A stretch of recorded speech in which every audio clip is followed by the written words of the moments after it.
Everyone, আশা করছি তোমরা সকলে ভালো আছো। আমিও খুব ভালো আছি। আজ কিন্তু নিয়ে চলে এসেছি একটা নতুন educational informative video on antenatal রেকর্ডের উপরে। তো দেখো, এখানে অ্যান্টিনেটাল রেকর্ডটা কিন্তু মায়ের রেজিস্ট্রেশন নাম্বার থেকে শুরু করে নেম, এজ, অ্যাড্রেস সমস্ত কিছু আমাকে ফিল আপ করতে হবে। তো এখানে মেন থিংস যেটা, অ্যান্টিনেটাল মাকে কিন্তু প্রেগনেন্ট হওয়ার পরে কিন্তু চেক আপটা মোস্ট ভাইটাল। তো এখানে সেই ফরম্যাটটাই ফিল আপ করা আছে। একটা ভিজিটে মাকে কী করা হয়। তো এখানে গ্রাভিডা, প্যারা, এলএম, পিডিডি সবই লেখা। লাস্ট মানে কতগুলো তার বেবি আছে, লাস্ট বেবির বয়স কত, তার ম্যারিড কত, সে কত বছর ধরে বিবাহিত, তার জেনারেল কন্ডিশন অফ হেলথটা কেমন।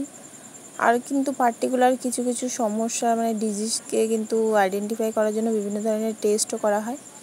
বেশিরভাগ মায়েদের কিন্তু এই ধরনের ভাইটাল কোনো সমস্যা থাকে না, খুব রেয়ার কেস থাকে। তো এখানে দেখো, তারপরে যে হিস্ট্রি অফ পাস্ট প্রেগনেন্সি সেটা লিখতে হয়।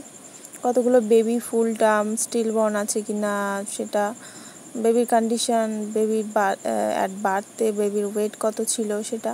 তারপরে কিন্তু পোস্টনেটাল পিরিয়ডে মায়ের কেমন কন্ডিশান ছিল, নর্মালি থাকে জেনারেলি, সমস্যা হয় সেটা আলাদা ব্যাপার, কিন্তু এখানে নর্মালি ছিল।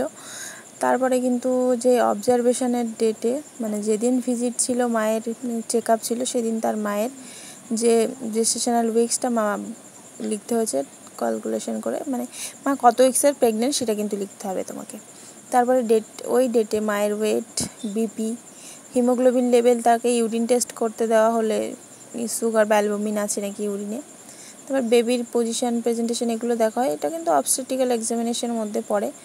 তো এখানে মায়ের যেহেতু 32 উইক্সের, তো মাকে অবস্টেটিক্যাল এক্সামিনেশন করা যায়। আফটার 38 মানে 28 উইক্সের পরে কিন্তু অবস্টেটিক্যাল এক্সামিনেশন করা হয়। তো বেবির হার্ট রেট সেটা দেখা হয়েছে, পজিশন, প্রেজেন্টেশন এগুলো দেখা হয়েছে।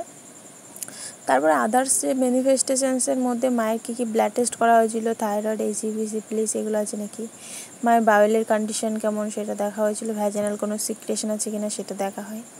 সেগুলো কিন্তু ফর্ম্যাট ফিল আপ করতে হয় দেখে। মিকচুরেশনস মানে টয়লেটে বা ইউরিনেশনে কোনো প্রবলেম আছে নাকি, ডাইজেশনে কোনো প্রবলেম আছে কি না, আদার কোনো সিমটমস। আর একটা মোস্ট যে মেন অ্যাডভাইসড মানে অ্যান্টিনেটাল মাকে, একটা প্রেগনেন্ট মাকে কিন্তু আয়রন ক্যালসিয়াম ট্যাবলেটটা মাস্ট নিতে হয়। তো এটা 13 সপ্তাহ না হলে কিন্তু আয়রন ট্যাবলেট প্রেসক্রাইব করেন না ডক্টররা। আর 16 সপ্তাহ না হলে কিন্তু ক্যালসিয়ামটা দেন না। আর কিন্তু 16 সপ্তাহের সাথে পরে কিন্তু একটা অ্যালবেন্ডাজল ট্যাবলেট কিন্তু মাকে খেতে হয়, ক্রিমির ট্যাবলেট। তারপরে মাকে দিতে হয় হেলথ টক। কী দেবে, মাকে কিন্তু অবশ্যই রিমাইন্ডার দিতে হবে যে তুমি কিন্তু চেক আপে আসবে, যেমন ডক্টর অ্যাডভাইস দেবে শিডিউল চেক আপ যেন সে করায়। তাকে কিন্তু ডায়েট নিতে হবে, 2500 ক্যালোরি কিন্তু মা খাবার খাবে। মাকে পার্সোনাল হাইজিন মেনটেন করতে বলতে হবে, আর প্রচুর পরিমাণে জল খেতে বলতে হবে। এটা প্রচুর বলতে, যদি কোনো মায়ের বডি ওয়েট মানে প্রতি 20 কেজি বডি ওয়েটে 1 লিটার করে জল খাবে। তো কোনো মায়ের বডি ওয়েট যদি 50 কেজি হয়, তাহলে সেক্ষেত্রে তিনি কিন্তু 2.5 লিটার করে জল খাবে। ঠিক।